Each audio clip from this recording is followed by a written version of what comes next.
오늘 정치 철학 특강 보수주의 학교 오늘 세 번째 시간입니다. 보수주의란 무엇인가 마무리하고 그 다음에 미국 보수주의가 걸어온 길이라고 하는 주제를 가지고 우리 황성준 위원님께서 오늘도 열강해 주시겠습니다. 우리 박수로 모시겠습니다. 박수하겠습니다.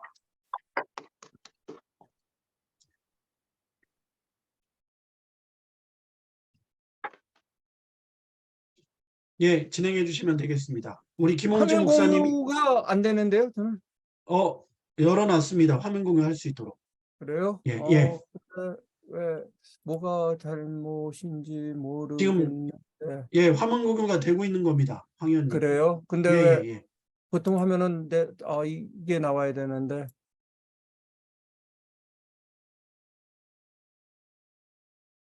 지금 이게 나옵니까, 자료가? 예, 자료 나왔습니다. 그러면 됐습니다. 뭐 예. 그쪽에서 나는 보이는데 그쪽이 보이는지 모르겠네. 그래서 자, 오늘 그러면은 그 뒤에 부분 마지막을 하겠는데요. 아마 여기부터일 겁니다. 9페이지. 첫 번째 자료 중 9페이지를 보는데요.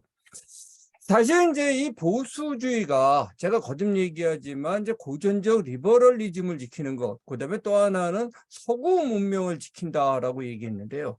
결국 서구 문명의 핵심적인 것 중에 하나가 결국은 이제 아테네가 아니라 에루살렘에서 출발한 그래서 아테네 로마를 거쳐간 그러한 이제 기독교 세계관인데 여기에 대한 이제 도전이 시작됩니다. 근데 이제 다행히 여기 계신 분들은 이제 목회자시고 그러니까 이제 신본주의 입장에 서야 된다는 것을 확고히 하신 분들이니까 제가 길게 설명은 안 하겠는데요. 이 세속적으로는 뭐 인본주의 그러면 굉장히 좋은 말로 돼 있어요. 거기에 대해서는 좀 한번 몇 가지만 짚어보고 간단히 넘어가겠습니다.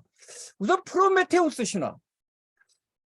그리스 신화에 나타나는 이제 프로메테우스라는 인물인데 아시겠지만 이 사람이 뭐 신화에 의하면은 신한테 도전해서, 물론 여기서 말하는 신은 제우스입니다만은 불을 훔쳐다가 인간한테 갖다 줘갖고 인간이 이제 이렇게 물질 문명을 누리게 했다. 그리고 이 사람은 굉장히 그래서 상당히 고문을 당하고 뭐 이랬는데도 불구하고 꿋꿋이 버텼다, 이런 인물이란 말이에요. 이 프로메테우스가 이제 중요한 이유가 뭐냐면은 칼 마르크스가 자기가 누구냐 그랬을 때 현대판 프로메테우스다라는 주장을 해요. 즉 다시 말해서 신한테 맞서는 사람이다라는 주장을 해요. 그럼 이 프로메테우스 얘기를 이제 기독교인들은 잘 모를 수도 있는데 기독교가 갖는 이 프로메테우스에 상응하는 이야기가는 바벨탑 이야기.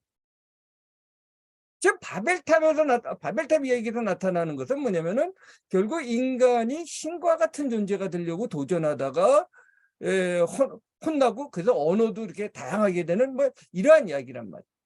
그런데 그래서 신한테 도전하면 안 된다는 이야기를 담고 있는 반면에 이 프로메테우스는 그게 아니라 신한테 도전하는 얘기를 합니다.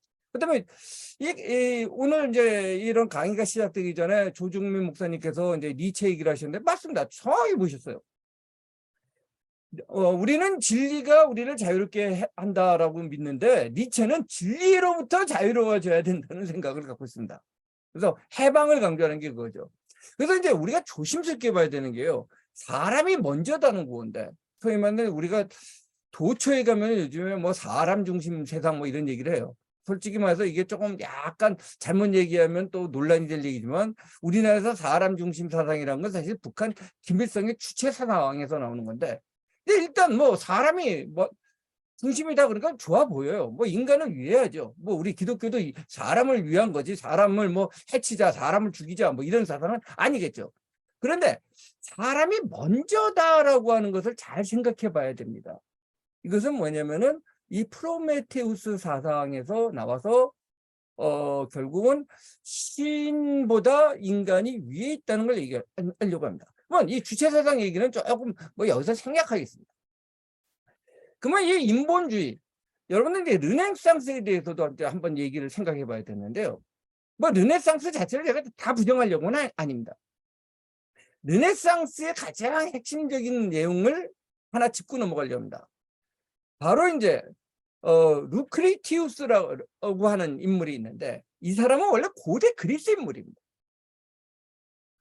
성경의 그 사도 바울이 사도행전에서 보면 아테네 가서 이제 연설을 하면서 거기 보면 스토아파하고 에피쿠루스 아파가 있는 걸 알고 거기가 논쟁하는 얘기가 아주 간략하게 나옵니다. 그다음에 사실 그 지식을 전제로 해서 읽으면 조금 더 재밌고 이해가 풍부한 게 있습니다.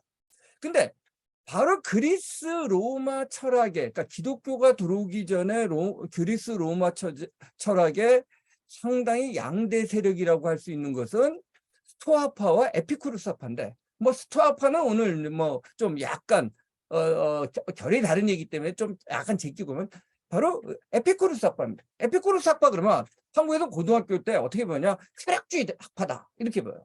뭐 그래갖고 뭐 잘못 그 단어만 본 사람들은 뭐 그냥 술 먹고 딩가딩가 놀고 뭐 이 정도로 생각하는 경우가 있는데, 결론부터 얘기하면 에피쿠루스파는 굉장히 술 먹고 딩가딩가 하는 게 아니라 금욕주의적 학파입니다. 그래서 그걸 하나 얘기고요. 근데 에피쿠루스파가 왜 쾌락주의라고 하냐? 그 쾌락주의의 플레저, 제가 영어에서 플레저를 이제 그 쾌락이라고 번역하면서 이제 그렇게 나온 건데, 이들이 주장하는 건 사실은 인본주의입니다. 철저한 인본주의입니다. 이것이 그러니까 왜 르네상스에서 문제가 되냐면, 이러한 사상이 이제 유럽이 기독교화가 되면서 사실상 잊혀졌다가 이게 15세기 때 재발견되면서 쟤네들 말로는 인본주의가 부활하면서 소위 말하는 르네상스가 시작됐다 그래요.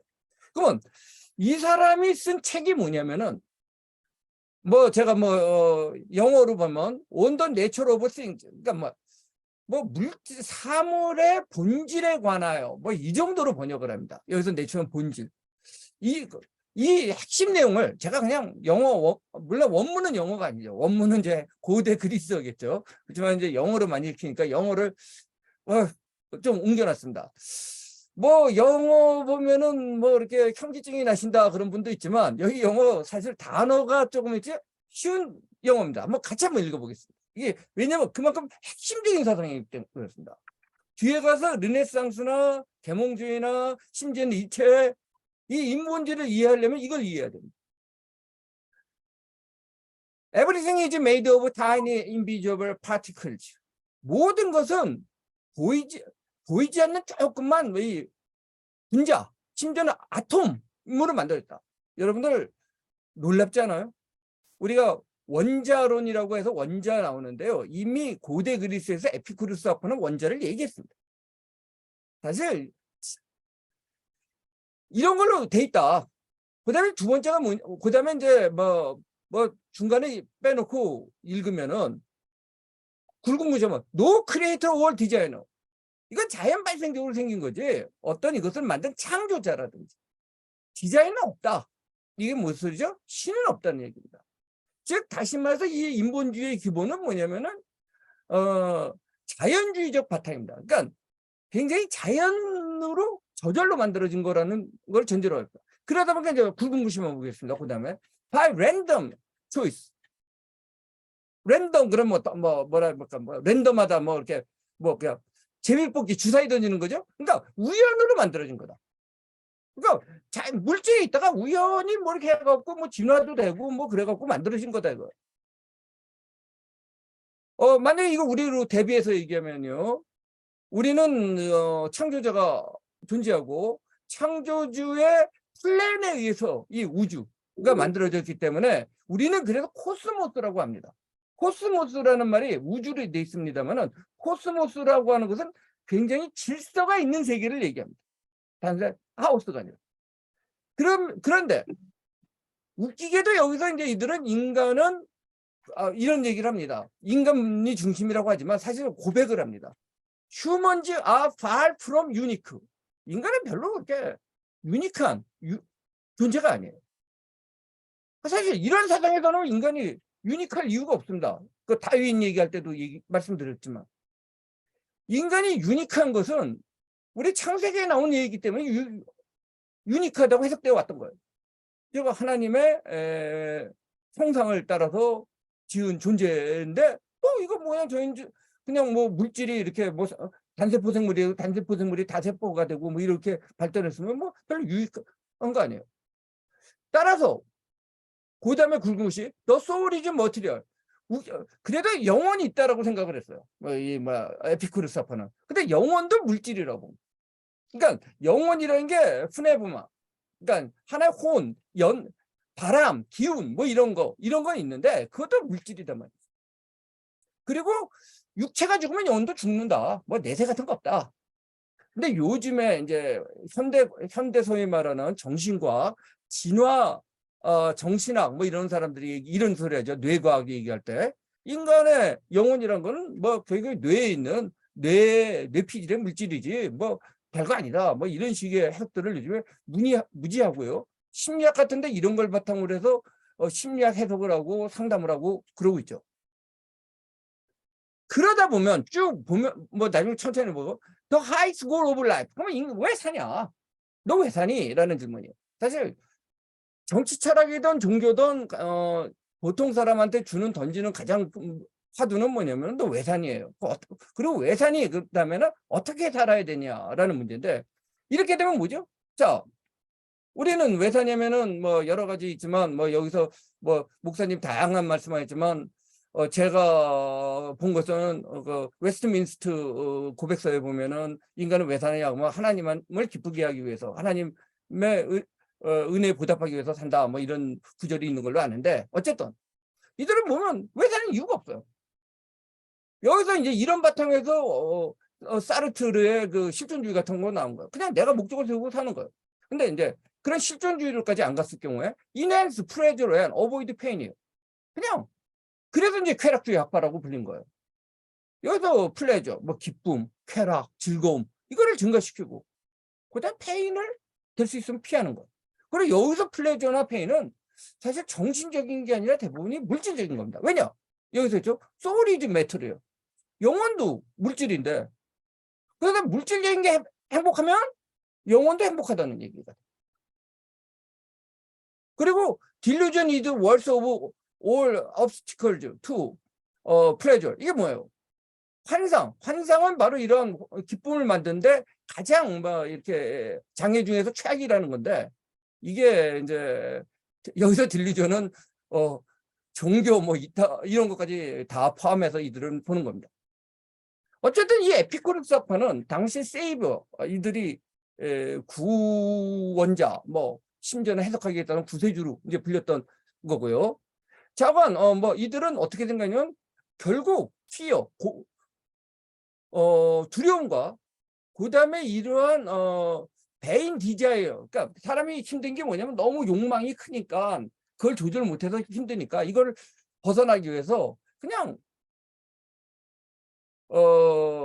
아까도 말씀드렸지만 왜 이제 거꾸로 이러면서 금욕주가 되냐면 이게 정반대 해석도 고통스러운 게 뭐냐면 자꾸 욕심이 많기 때문에 고통스러우니까 그 욕심 니즈를 줄여버리면은 뭐 행복할 수 있다. 뭐 이런 가르침을 줬고 여기에 대해서 이제 사도 바울이 사도행전에서 이들이 얼마나 이제 엉터리인가를 뭐 잘 규명하면서 결국 뭐 제가 뭐 이 얘기는 길게 안 하겠습니다. 목사님들 앞에서 이런 얘기를 우선 뒷골이 당기기 시작했고 어쨌든 간에 뭐 이해하셨으리라고 봅니다. 이제 요거를 지금 얘기하는 거 요 내용을 이해해야지 서구 철학을 이해하는데 굉장히 도움이 됩니다. 결국 이러한 사고가 신본주의 도전을 하면서 이제 나타난 겁니다. 그리고 이제 오늘 본격적인 진도를 나가기 위해서 도식인데 자꾸 도식을 얘기하는 건 우선 도식이라도 알아야지 좀 이해가 되니까 보수주의와 진보주의를 도식적으로 구별해 봤습니다. 여기서는 보수 대 진보가 아닙니다. 한국에서 정치에서 보수 대 진보도 아니고 서구 철학에서 말하는 서구 정치철학에서 말하는 컨설버티즘 대 프로그레시즘을 얘기하는 거예요. 첫 번째 이겁니다. 인간관입니다. 인간은 어떤 존재냐? 보수, 컨설버티즘 여기서 물론 주의를 붙여야 되는데 그냥 생략하고 있습니다. 불완전한 인간관. 이게 여기서 불완전한 인간관이라고만 썼는데 어떻게 보면 인간은 고귀하고 유니크한 존재인데 아까도 말씀드렸지만 하나님의 형상을 받아서 하나님이 플랜을 갖고 만든 존재인데 그럼에도 불구하고 인간은 타락한 존재고 따라서 인간은 불완전한 존재고 인간 혼자서는 쓸 수 없다는 전제를 갖고 있습니다. 그래서 제가 계속 얘기하지만 서구 보수주의자들이 충실한 기독교인이라는 건 아닙니다. 뭐 좀 날라리 신자들도 많고요. 제가 보면은. 그런데 기본적으로 세상을 바라보고 인간을 바라보는 그 기준은 뭐냐면 도도히 흐르는 기독교 문명 속에서 바라본다는 겁니다. 반면에 진보는 어떤 생각을 하냐면 인간은 완전하거나 혹은 현재 완전하지 않더라도 최소한 앞으로 완전할 수 있다는 생각을 합니다. 그 점점점 좀 완전에 가까워지는 존재라고. 그러니까 예를 들어 여러분들 루소를 이해할 때 루소가 자연으로 돌아가자라는 말이 뭐냐면은 인간이 완전하거나 완전해질 수 있는데 이러한 사회 환경 때문에 지금 고통을 받고 있기 때문에 원래로 돌아오면 완전할 수 있다라고 생각을 합니다. 그랬을 때 어떤 사회 문제가 있다면은 기본적으로 보수주의자들은 인간의 본성에 문제가 있다고 보는 거고, 따라서 이걸 해결하기 하는 방법도 완벽한 해결은 안 되는데, 따라서 인간의 본성을 서로 밸런스 앤 책, 그러니까 균형과 견제를 통해서 돼야 된다는 그러한 사고를 하는 반면에, 그렇기 때문에 상권 분립이나 이런 게 필요하다고 보는 반면에, 진보는 인간은 원래 착하고 다 괜찮은데 이 사회 제도 때문에 사회 제도를 부여버리면 된다고. 그랬을 때 무슨 문제가 있으면 전부 사회 구조 탓이라고 합니다. 대학교 때 그런 거 말이죠. 사회의 구조적 모습. 뭐 이런 강조를 하게 됩니다. 그리고 이제 보수는 그러다 보니까 불완전한 인간이기 때문에 물론 여기에서 이제 목사님들 뭐 생각이 약간 있지만 어쨌든 인간은 타락된 존재이기 때문에 신을 통해서만 구원을 얻을 수 있다고 보는 반면에 이들은 인간 스스로가 신의 위치에 들어갈 수 있다고 보고, 그래서 아까 말한 프로메테우스 같은 사람이 돼야 된다라고 가르칩니다. 아니면 니체처럼 초인이 되고. 두 번째, 인식론이에요. 그럼 세상을 인간이 어떻게 인식하느냐는. 보수는요, 인간의 인식이 한계가 있다고. 물론 이성이 있는데 인간의 짧은 그 초등학문이라고 그러죠. 초등학문으로 세상을 이해해봐야 이건 진짜 뭐 뻔하다는. 그렇기 때문에 결국은 세상을 이해할 때 인간의, 그렇다고 이제 이성을 무시하는 건 아니에요. 적어도 이제 영미식은 완전 대륙보수식으로 하면 인간의 이성 자체를 아예 무시하는 그런 경향도 덜어 있습니다. 없는 건 아니에요. 근데 그렇기 때문에 결국은 리즌도 중요하지만 레벌레이션이 중요하다고 생각합니다. 그러니까 뭐 계시라고 내가 번역을. 반면에 진보는 인간의 이성으로 다 이해해 나가거나 이해해 나갈 수 있다고 봐요. 물론 이제 재밌는 현상이 나타나요. 이렇게 인간 이성을 절대화했던 게 소위 말하는 모더니즘이에요. 여기 앉아서. 근데 이 모더니즘이 실패하면서 최근에 거꾸로 인간 이성 자체를 완전히 부정하는, 거꾸로 더 부정해버려요. 포스트 모더니즘이 나왔죠. 이 얘기는 이건 조금 다른 차원의 얘기인데, 그러니까 포스트 모더니즘은 이제 결국 인간을 진짜 주인으로 보면서 인간 개개인의 이성도 아니고 합리적이고 객관적인 이성도 아니고 인간의 각자의 필링, 느낌으로 해석하려고는 그런 걸로 나타나는데, 물론 여기서는 이제 포스트 모더니즘 전에 어떤 이제 이런 진보주의와 보수주의가 나오는 그러한 시절의 얘기입니다. 그래서 이 얘기는 지난 시간에 했는데, 쉽게 말해서 보수주의는 따라서 민주주의를 부정하거나 싫어하거나 현대에 와서 그러지 않지만, 민주주의를 하지만 보다 중요한 걸 헌정주의에 액센트를 찍습니다. 즉 물론 여기서 제가 계속 강조해야 되는 게, 우리가 헌정주의, 특히 법에 의한 지배를 얘기하면은 자꾸 이상하게 해석들을 하는데, 여기서 법이라고 하는 것은 신이 주신, 하나님이 주신 토라나 노모스, 혹은 만약에 신의 그걸 인정 안 한다면은 자연법을 얘기하는 겁니다. 그리고 자연법은 인간이 만드는 게 아닙니다. 여러분, 자연과학 법칙을 인간이 만드는 게 아닙니다. 자연과학 법칙은, 로우는 발견하는 겁니다. 영어로 로우라고 하는 말과 법칙이라는, 자연과학에서 말하는 법칙과 이걸 율법과 이걸 우리는 따로따로 한국말로 보는데 다 같이 영어로 로우입니다. 즉 중력의 법칙은 우리가 중력을 만든 게 아니라 있는 것을 발견한 것뿐입니다. 즉 인간은 이러한 이제 진보는 이걸 부정하는데, 보수에서는 자연과학뿐만 아니라 인간 도덕률에 있어서도 이러한 일정 정도의 법칙이 있다고 봅니다. 그 법칙은 뭐냐면은 너무나 유치한 건데, 요즘에 옛날엔 그걸 다 인정했는데 요즘 유치한데 사람 살인하면 안 되고 간음하면 안 되고 도둑질하면 안 된다.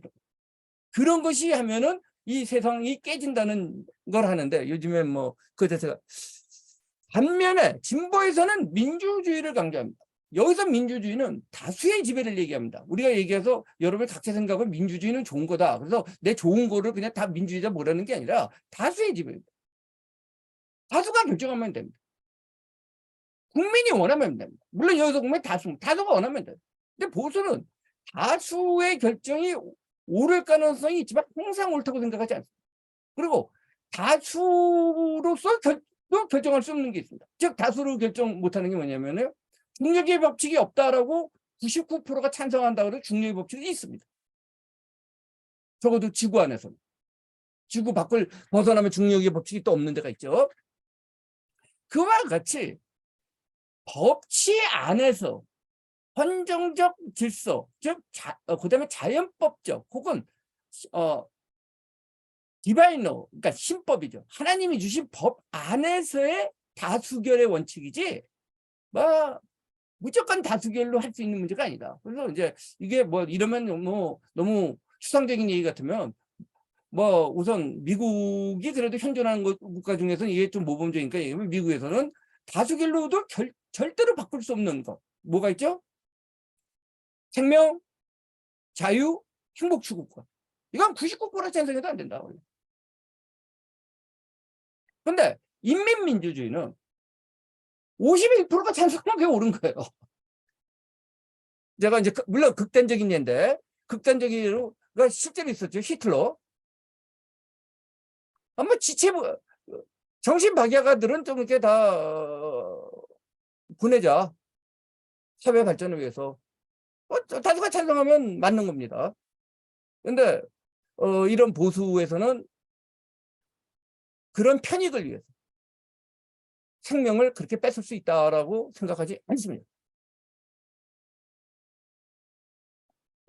그리고 경제 뭐 얘기는 뭐 하는데 보수는 시장 경제고요.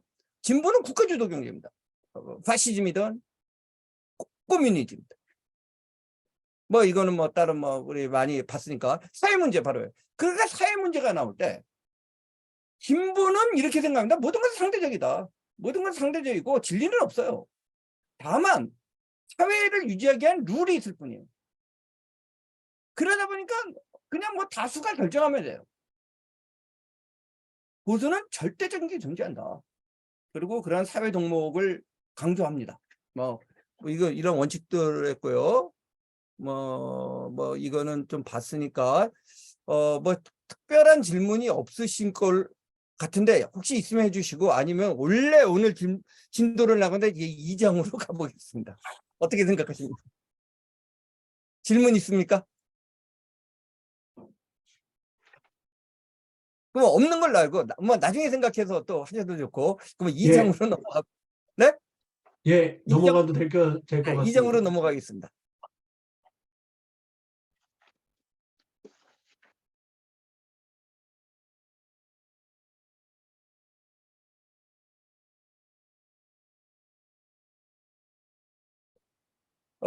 지금 1장은 굉장히 추상적으로 이제 보수주의가 뭐냐라는 걸 봤는데요. 뭐든지 그렇게 그냥 추상적으로만 보면 이해하기가 힘든 게 있어요.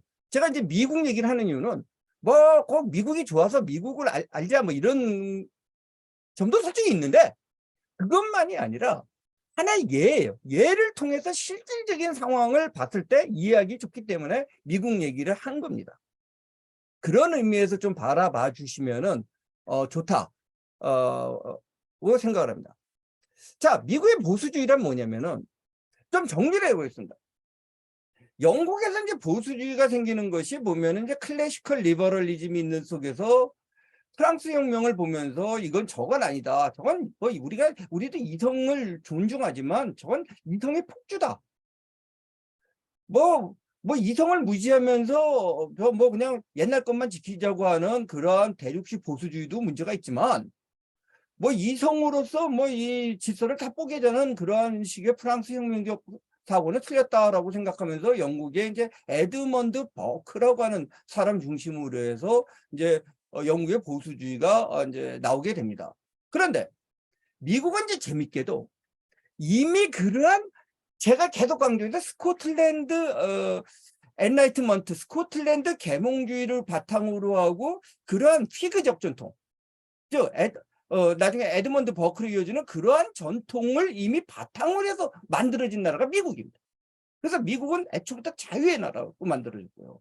여기서 자유라는 건 물론 굉장히 영국적인 개념입니다. 또 이제 우리가 뭐 이 대륙적인 해방 그 개념이냐.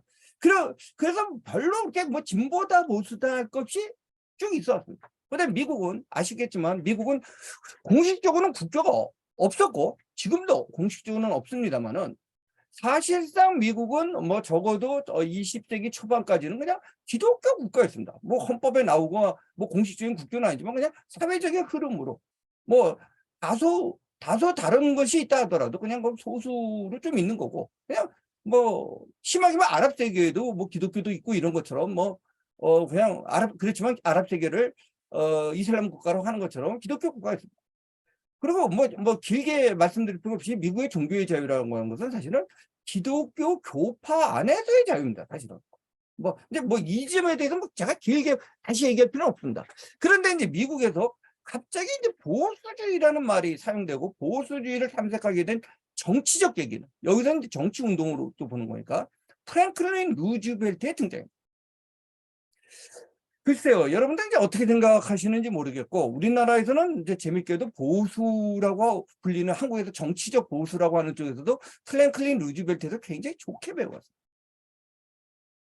그다음에 프랭클린 루즈벨트를 제가 일일이 공격하려고 하는 건 아닌데, 좀 생각해 볼 문제가 좀 있습니다. 우선, 이 얘기를 하기 전에 미국 정치에 대한 약간의 이해가 있어야 되는데, 많은 분들이 이렇게 생각해요. 미국은 공화당이 한번 잡고 조금 있다가 보면 민주당이 잡고 민주당이 좀 잡다 보면 공화당이 잡고 이런 생각을 하시는데 아주 최근에 와서 물론 여기서 아주 최근이라는 건 적어도 쉽게 말해서 여러분이 태어난 이후에는 비교적 그렇게 설명할 수 있는 여지가 있는지 모르지만 미국의 역사를 보면 전혀 그렇지 않습니다.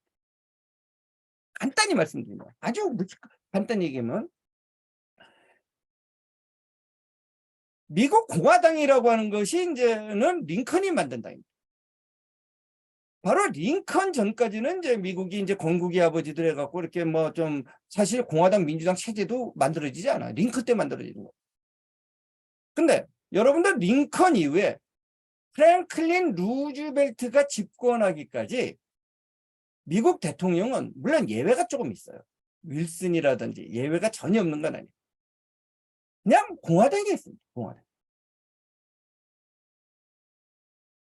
이게 이제 어떤 영국이 벌어지냐면 링컨 구도라는 게 나오는데 여러분들 링컨은 무조건 좋은 사람. 저는 굉장히 존경합니다. 존경하고 좋은 사람인데 링컨도 현실 정치인이라는 사실을 여러분들 기억하셔야 되고요. 현실 정치인으로 링컨이 어떤 정치적 구도를 하냐면 링컨 구도라고 하는 이제 정치적 구도를 짜는데 이게 뭐냐면요. 이거예요. 남부 포이론이에요. 남부주, 즉 링컨과 전쟁까지 했던 남부주를 에워싸면서 반남부 연합을 만듭니다. 이거 이해가 안 되면요. 혹시 제 비유가 조금 거칠고 어떻게 보면 좀 불쾌하게 들리실 분도 있을지 모르지만 그냥 이해를 한 거라고 이해해 주시면 이렇게 생각하면 돼요. 남부가 이제 예를 들어서 우리가 호남이라고 치면 반호남 연합을 만든 거예요. 그래서 실제로 링컨 이후에 상당 동안에 공화당은 아예 남부에 출마도 못 시킵니다. 출마해야 소용도 없어요. 그냥 민주당이 당선돼. 대신 민주당은 남부주 밖으로 나오지 못합니다. 그래서 양당 체제가 아니라 사실상 지역당으로 미국도 존재합니다. 물론 예외가 있고 복잡한 얘기하려면 제가 단순하시고 그러다가 민주당이 본격적으로 대통령이 된 입지를 처음 한 건 윌슨이고. 근데 윌슨이 된 이유는 뭐냐면요. 공화당이 둘로 갈라져 갖고 공화당계가 둘로 갈라져 갖고 3파전이 벌어지면서 윌슨이 됩니다. 그러다가 이제 본격적으로 대통령 된 게 이제 루즈벨트인데 여긴 길게 했었는데 루즈벨트 연합이라는 게 형성됩니다. 루즈벨트 연합이라고 하는 건요. 남부를 좀 거친 편 쓰겠습니다. 여기 그런 용어들 아시죠? 뭐 화투 안 치시더라도 화투 용어인데 굳은 자로 삼아서 북부의 진보 세력과 연합하는 겁니다. 그러한 루즈벨트 연합을 숭례내서 정치적인 연합을 하신 분이 DJ입니다. 그 다음에 DJ 자체가 자신을 루즈벨트 비유를 많이 했고, 즉 호남은 무조건 먹고 수도권과 영남 공업단지에서의 그 노동조합이라든지 진보운동하는 세력과 연합을 해갖고 저쪽은 쪼개고 우리는 다 먹고 그래서 이긴다라는 걸로 나오고, 실제로 프랭클린 루즈벨트가 그러한 식으로 해서 승리를 합니다. 그리고 재밌는 사실은, 재밌다는 게 그냥 웃자는 얘기로 재밌다는 겁니다. 또 심각하게 받아들이지만, 루즈벨트, 여기서 말하는 프랭클린 루즈벨트가 집권한 다음에, 쉽게 말해서 물론 예외가 아이젠하워나 닉슨이 잠깐, 닉슨 문제는 좀 복잡한데, 하지만 1980년에 도널드 레이건이라는 사람이 대통령이 될 때까지 민주당의 폭주가 시작됩니다. 즉 미국에서 이렇게 왔다 갔다 한 게 아니에요. 그건 한참 뒤에요. 그냥 일방적으로 공화당에 하다가, 그러니까 링컨부터 루즈벨트까지 공화당의 시절, 그 다음에 루즈벨트부터 레이건 직전까지 민주당의 시절입니다. 누가 그래요? 아이젠하워 있었죠. 아이젠하워는요, 공화당이었기 때문에 된 게 아니라 그냥 워낙 전쟁 영웅이니까 됐고, 아이젠하워 정책은 물론 공화당적인 요소도 있지만 상당히 민주당적인 요소를 갖고 된 사람입니다. 조금 약간 예외가 이제 닉슨인데, 닉슨에 대한 얘기는 시간 나면 다시 하고, 근데 닉슨이 적어도 경제 문제 같은 경우에서 공화당적인 가치를 내세웠느냐에 대해서는 굉장히 회의적입니다. 어쨌든 그런 시기를 한번 이해를 하시면 돼요. 그러면 루즈벨트가 얘기를 돌아가겠습니다. 그냥 미국에서 그냥 미국은 기독교 국가고 미국은 자유의 국가라고 이렇게 살고 있었는데, 갑자기 루즈벨트라는 사람이 된 거예요. 여러 가지 이유가 있어요. 물론 대공황도 있고 여러 가지. 그러다 보니까 여기에 대해서 반발하는 세력들이 일단 생기게 됩니다. 그래서 우리 한정열 목사님은 제 강의 따로 들어서 했지만 3가지 그룹이 나타납니다. 3가지 그룹. 요거를 한번 기억하셨다가 나중에 하는데, 하나는 이제 리버테리안적 흐름이라는 사람들이 나타납니다. 이건 뭐냐면은 경제 문제에서 반발하는 사람. 왜 국가가 자꾸 경제에 개입하냐면, 자세한 설명 뒤에 가서 다시 할 겁니다. 근데 두 번째는 뭐냐면은 전통주의 그룹이 생기게 됩니다. 자꾸 진보, 근대화 이러는데, 보니까 이제 교회도 부정하는 것 같고 굉장히 해국화되는 것 같다. 나 이거 싫다라고 하는 그러한 흐름이 하나, 두 번째입니다. 세 번째, 루즈벨트는 이제 진보를 얘기하면서 이제 누구는 일부는 공산주의자라고까지 얘기하는 그 극단적인 분들이 있는데, 저는 개인적으로 거기에 절대 동의 안 하고요. 잠깐, 근데 굉장히 반공 세력은 아니었어요. 반공주의자는 아니에요. 적어도 공산주의하고 이렇게 좀 약간 그런 대화를 하는 그런 거죠. 그러다가 이제 반공주의자들이 저건 좀 되게 이상한 친구단 말이지. 이런 흐름들, 이런 반공주의 흐름, 이 3가지 흐름이 나타나는데, 그래서 이제 이들은 이제 첫 번째는 이런 게고, 가장 중요한 게 뭐냐면은 미국 파운딩 파더들은 이런 국가를 만들었다고 생각하는 거예요. 나중에 보수적으로. 뭐냐면은 유대 기독교적 전통, 그다음에 영국의 커먼 노우. 그러니까 이거 우리는 관습법이라고 한국말로 번역하는데, 저는 그 번역이 아주 마음에 안 들어요. 그냥 보통법이라고 하는 게 딱 맞아요. 이 얘기는 뭐냐면, 이걸 간단히 그러면 무슨 소리냐 설명하면, 인간이 자의적으로 법을 만들면 안 되고, 그 법은 오랫동안 상식화된 거, 그거를 만들어야 된다. 그런 주장입니다. 지금 근데 우리나라 정 만들어야죠. 국회의원들이 그냥 법이라고 막 만드는 것이 아니라 오랫동안 상식적으로 사람들이 합의한 게 법이 돼야 되는, 그러한 웨스트런 시빌리제이션을 지켜야 된다는 생각을 하게 됩니다. 자, 아까도 이제 미리 이거는 이제 요약하려고 말씀드린 건데요. 아까 3가지 흐름이 나타난 거를 나중에 이제 이건 뒤에 가서 나오는데, 이거를 갖다가 섞어요. 섞었기 때문에 미국 보수주의를 또 뭐라고 해요? 퓨전 컨설버티즘이에요. 퓨전, 해석하기에는 잡탕 섞었다 이런 거죠. 그래서 섞다 보니까 대충 이 4가지 입장에 동의하면 여기서 말하는 건 정치적 보수주의입니다. 그러니까 정치 세력으로서 미국을 보수주의하는 거. 첫 번째는 뭐냐면 자유기업을 지지해야 되고, 그다음에 두 번째 리미티드 가버먼트, 그다음에 강한 국방, 그다음에 트래디셔널 밸류를 하는데, 첫 번째하고 세 번째 거는 한국 사람들 쉽게 그래도 이해해요. 요즘은 한국 뭐 보수도 이 얘기 많이 하죠. 자유시장 경제, 그다음에 안보 이 얘기예요. 두 번째와 네 번째 거를 잠깐 얘기하고 넘어가요. 두 번째 거를 정말 아직도 많은 분들이 이해를 안 하시는데, 찬성하느냐 반대하느냐 문제가 아니라 아예 이해를 안 하시는데, 그래서 일부 사람들이 첫 번째 주장하는 사람들 입장에서 이걸 작은 정부론 정도로 생각을 해요. 리미티드 가버먼트는 작은 정부론과 유사한 건 틀림없습니다. 근데 그 자체는 아니에요. 이게 뭐냐면요.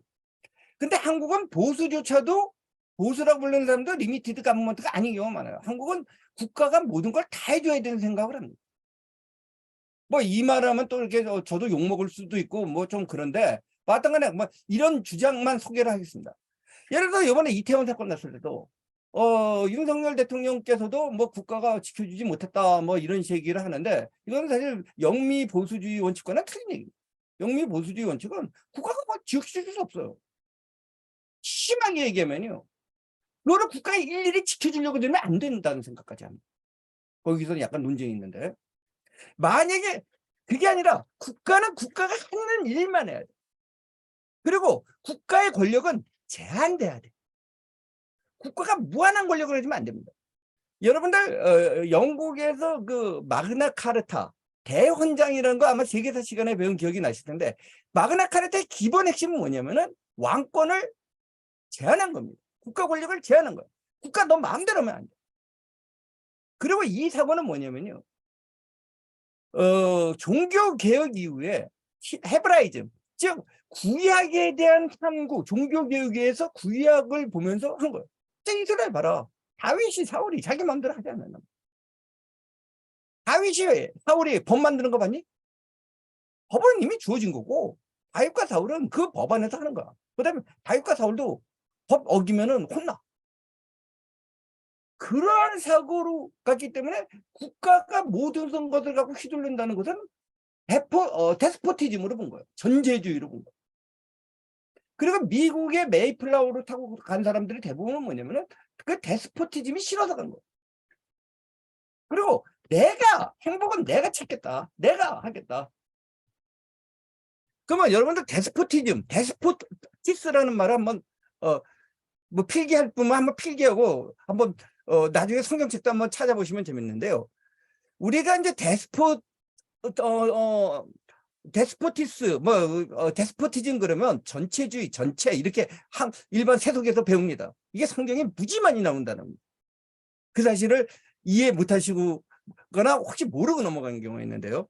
예를 들어서 누가복음 2장 29절에 보면은 데스포타라고 한다. 물론 타로 바뀌는 거는 혹격으로 변했기 때문이고, 이게 데스포티스인데, 뭐라고 저도 맨 처음에 한국말 성경을 이해를 못했는데, 저는 거꾸로 한국말 성경에 뭔가 주제여 그렇게 나와. 여는 이제 혹격인가 부르는 거고 주제라고 나와.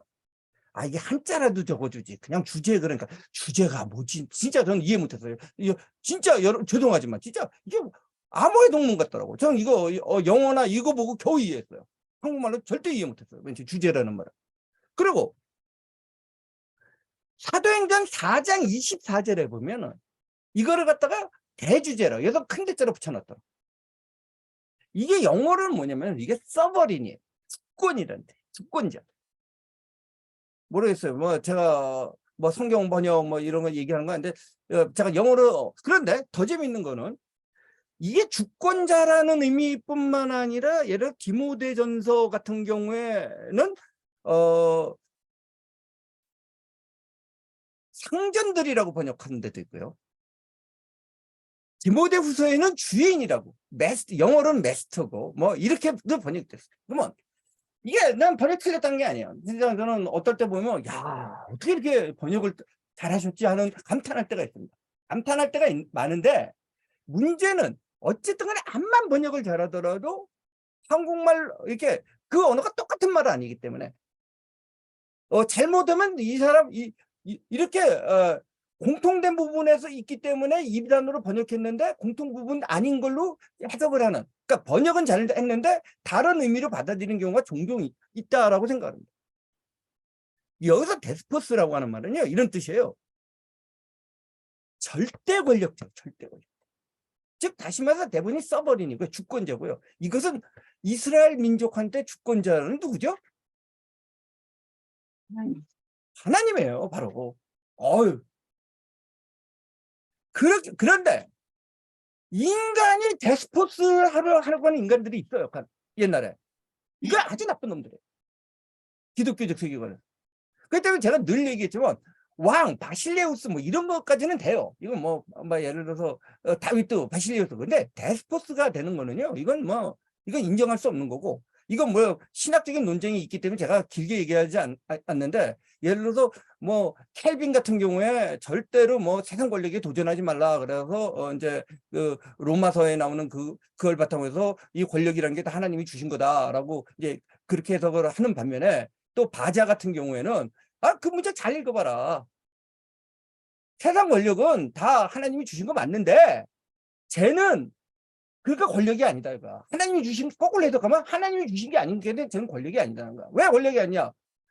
인간은 불완전한 존재이기 때문에 완벽할 수는 없고, 다윗도 죄를 저지르고 사울은 뭐 그래도 골로 가고 그랬는데, 쟤는 애초에 하나님은 하나에 따르잖아. 하나님이 기본적인 노모스를 지키려고 손내도 않는 인간이고, 쟤는 데스포스라는. 그러면 저는 데스포스는 신으로부터 나온 엑수시아스, 그러니까 권위, 오서리티가 아니다. 이런 해석도 해요. 뭐 여기서 제가 감히 유권, 여기 성경에 정통하신 분들을 놓고 제가 유권 해석을 할 의도는 전혀 없습니다. 다만 제가 강조하고 싶은 거는 데스포스라고 하는 것은 신과 같은 권력을 가진 자예요. 그렇기 때문에 이런 권력을 인간이 가질 수 없다라고 생각하는 영미식 전통에서는 국가나 왕이나 대통령이나 이런 인간들이 데스포스가 되면 안 돼요. 그 때문에 권력은 제한돼야 돼요. 또 여러분 이야기 쉽게 얘기하면요, 요즘 군수는 나름대로 권력이 좀 많이 제한됐죠. 몰라도 옛날보다. 옛날 사또 생각해봐. 사또가 되면 안 돼요. 뭐 요즘에 우리는 아직 대통령 세지만 그래도 뭐 이렇게 구청장이 여러분보다 그렇게 특별히 높은 사람인 것 같지는 않다는 생각도 좀 하죠. 근데 옛날 사또 생각해보세요. 그런 데스포스가 되면 안 되는 거예요. 그렇기 때문에 리미티드 가버먼트는 온다. 국가가 막 하면 안 돼요. 국가는 헌법에 따라, 헌법이 준 권한에 따라서 그 안에서만 움직여야 돼요. 그리고 또 한 가지 해석은, 모든 것을 해줄 수 있는 국가라는 게 뭔가 가만히 생각해봐요. 모든 것을 가져갈 수 있는 국가.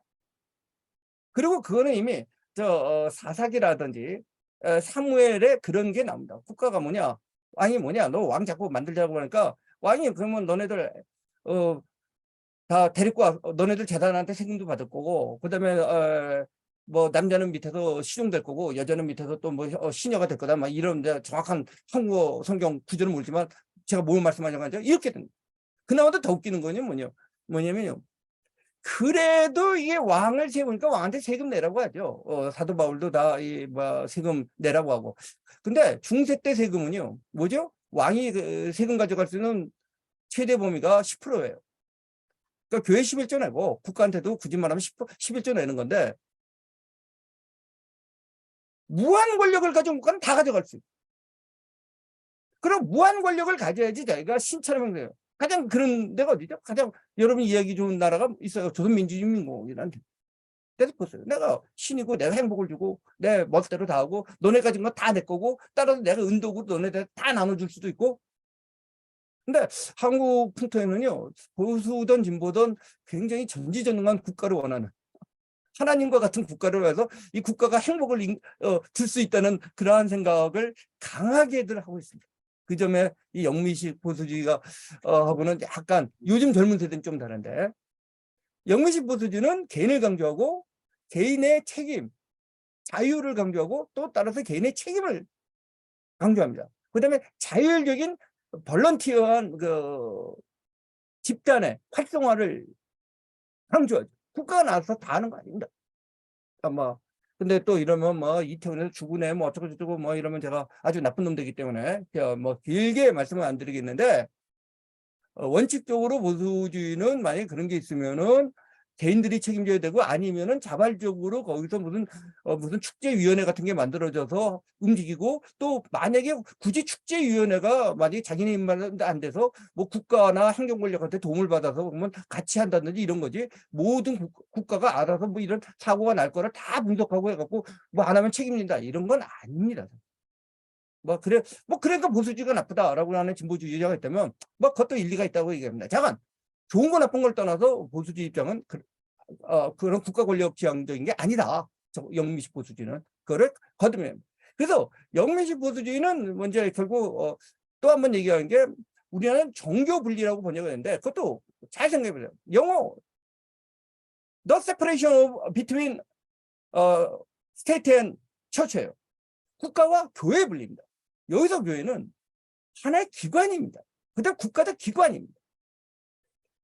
이 얘기는 뭐냐면 교회가 정치에 관여하지 않는다는 얘기가 아닙니다. 진짜 이거는 여러분이 이야기 줄 게 뭐냐면요, 사무엘과 사울의 관계 뭐 이런 거 생각하시면 돼요. 사무엘이 정치 안 합니까? 넓은 의미에서 관직에는 안 나가죠. 그래서 두 개의 권위가 존재하는 겁니다. 그래서 서로 해석적인 정치학적으로는 핵앤 밸런스도 하는 겁니다. 근데 마치 우리나라에서는 뭐 교회는 전혀 이런 거 강조 안 하고, 심지어 보수 인사라는 뭐 사람도 뭐 분리돼 있으니까 뭐 종교는 가서 저기 뒤에서 골방에서 그냥 뭐 비나이다만 하면 되는 거 종교로 생각하죠. 하자 요즘에 또 일부 뭐, 여러분은 기독교도 아닐 거라고 생각하는 분들이 많을지 모르지만 뭐 그냥 세속에서는 기독교의 한 분파로 보는 그 사제들이 진짜 제가 볼 때 이건 뭐 정치 입장을 떠나서 어떻게 사제들이라는 사람이 저런 거를 할 수 있는가는 뭐 그런 글도 좀 발표된 마당에, 그러니까 나서지 말라는 건데 아닙니다. 그다음에 여기서 트레디셔널 밸류라는 거는요, 여기서 몇 가지 보면 페어리스예요. 페어리스는 공정이에요. 공정은 평등과 다릅니다. 상충하기도 해요. 예를 들어서요, 김연아는 금메달을 받고 누구는 은메달을 받았다. 언이퀄합니다. 근데 그 언이퀄한 결과에 대해서 문제가 아니라 중요한 것은 그 게임이 공정하게, 혹은 심판이 뇌물을 먹고 판정하게 공정하게 판정했느냐가 중요합니다. 뭐 이런 가치들. 그다음에 이제 중요한 거는 이제 이거 보면 미국 정통적 보수는 이 가족의 건데요. 여기서 말하는 가족은 또 하나 제가 그냥 토를 달고요. 한국에서 말하는 가문이 아닙니다. 교가족이죠, 대부분이. 그리고 이제 뭐 이제 좀 이런 얘기, 마땅한 이런 거. 근데 여기서 트레디션은 한마디마다 이런 거는 뭐냐면요, 너무 세속적인 것만 좋은데 기독교 문명을 얘기합니다. 거듭 얘기하겠어요. 누가 뭐 별로 기독교인은 아닌 것 같아. 맞습니다. 제가 말한 건 뭐 목사님들 기준의 기독교인이라는 게 아니라 그냥 기독교적인 세계관. 아주 넓은 의미, 아주 넓은 의미. 그러면 이제 미국 보수주의, 이것도 이제 오늘 소개하는 것만인데, 미국 보수주의에는 4개의 기둥이 있다고 해요. 이 4개의 기둥이 미국 보수주의를 이루는 겁니다. 지금 미국 보수주의라고 하면 첫 번째는 리버티입니다. 뭐 얘기하지 않겠어요. 자유입니다. 두 번째 트레디셔널 오더예요. 자유지만 무조건 자유는 아니죠. 그다음에 거듭내지만 룰 오브 로예요. 이거는 법이 지배하는 거야. 법으로 지배하는 게 아닙니다. 근데 한국에서는 법치를 갖다가 법으로 지배하는, 바이로 생각을 해요. 법이 주인입니다. 인치에 반대말입니다. 인간이 지배하는 게 법이 지배합니다.